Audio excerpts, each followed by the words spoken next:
Today, Season 6 of Battlefield 2042 has come to an end after 19 long weeks, the longest season we ever had, but instead of Season 7 we got another event and some more unlockable cosmetics to fill the gap. A gap of which we don't know how long it will be, but more about this in a second. This week I will pack everything we can expect in the next 14 days in this one video, cause I will be traveling next week and won't be able to do the weekly news update on Tuesday. But I think with the lack of content right now, this is probably the perfect time. So today we saw the start of another returning mid-season event, similar to the Redux break we had before Season 6, only that it's not several old events but only one.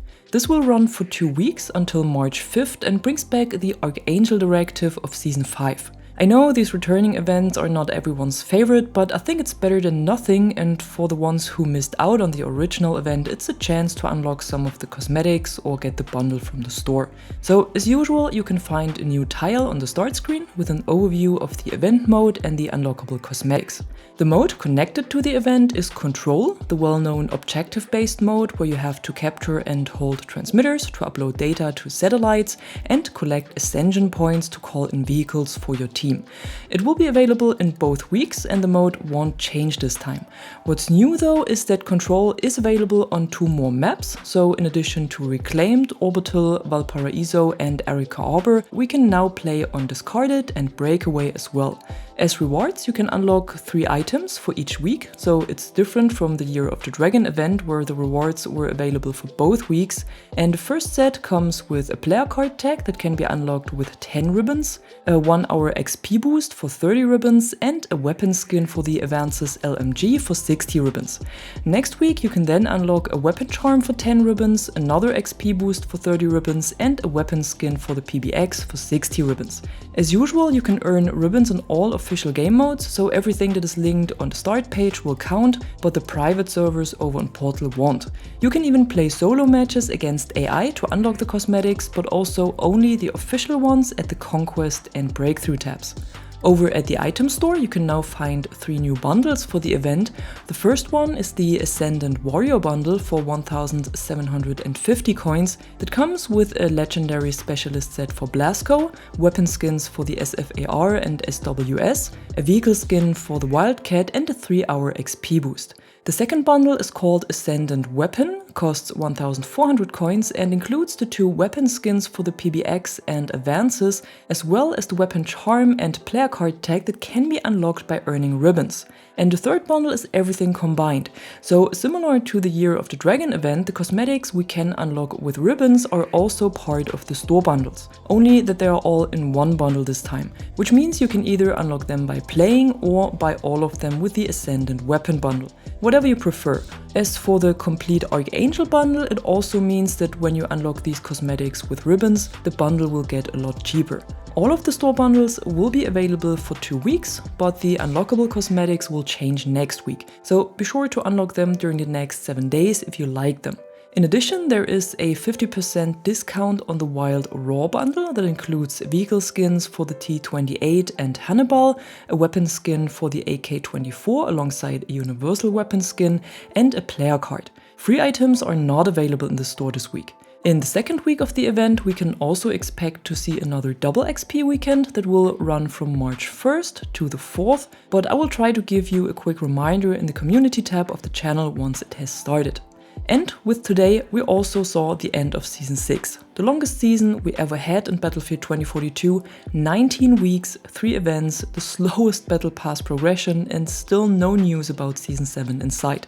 The only thing we do know is that it will be revealed and will launch at some point in March. But there is a bit of guessing we can do around this, cause we know that the Arkangel event ends in 2 weeks on March 5th and that the new seasons always start on Tuesday. So it could be the 5th, 12th, 19th or 26th.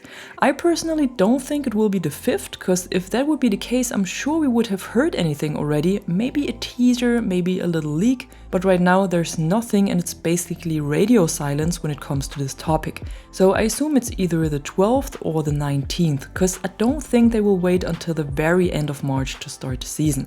And what's interesting as well is that the current Arkangel event had started with the wrong picture in the tile today, because instead of the correct Arkangel thumbnail, it showed the Geist from the kill switch mode we had during the first event of Season 6. And this kind of mistake had happened before during the 6-week Redux break, when the Season 4 event thumbnail was shown during the Season 3 Redux event. So it was shown too early. This might only be a simple mistake and could mean nothing, but it could also be a hint that the Season 6 event, Dark Protocol, will return for a week or two, which would mean Season 7 starts either on the 12th or on the 19th. But again, that's just a guess from my side.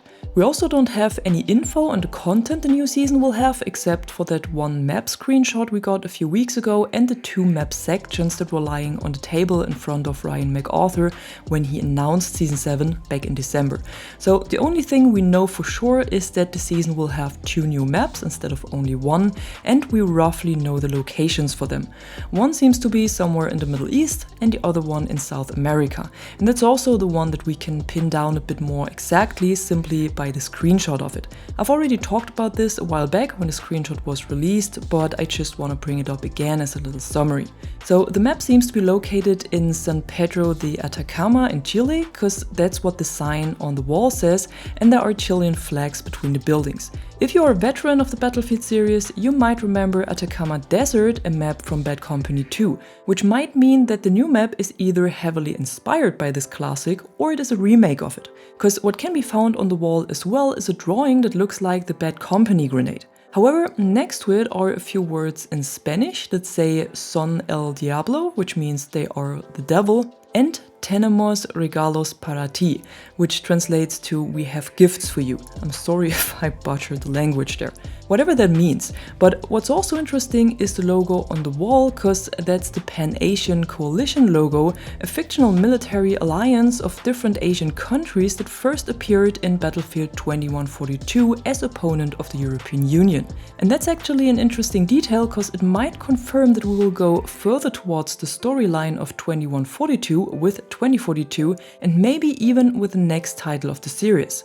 In addition, we might already see the logo of the new season as this winged skull here, because this also appeared on some merchandise that was shared by a few developers on Twitter. But that's basically everything we know so far.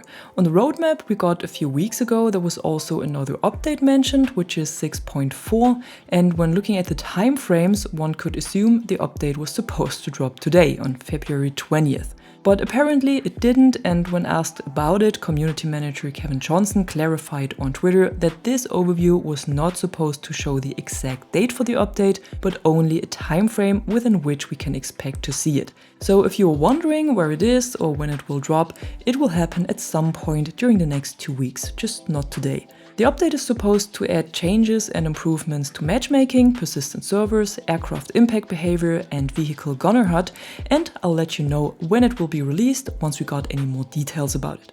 Now for the weekly rotation, I'll just give you a quick overview of the modes we got today alongside Control, since we don't have any weekly missions anymore. So in Conquest and Breakthrough there is nothing new again, but at the TDM tab Rush has returned, and over in Portal there were Infantry Conquest and TDM of Ages added. Infantry Conquest as infantry focused mode without combat vehicles, and TDM of Ages as a little journey through the different eras of Portal. Next week we can expect to see the return of Rush XL, and in Portal there will be Tank Superiority and 2042 Gunmaster available. On Fridays we will always see unique Friday night Battlefield experiences, and on Saturdays you can play with the community over in Portal when searching for SNB or Saturday Night Battlefield. And at the end, my indie game recommendation of the week again, and that's Stuffed this time.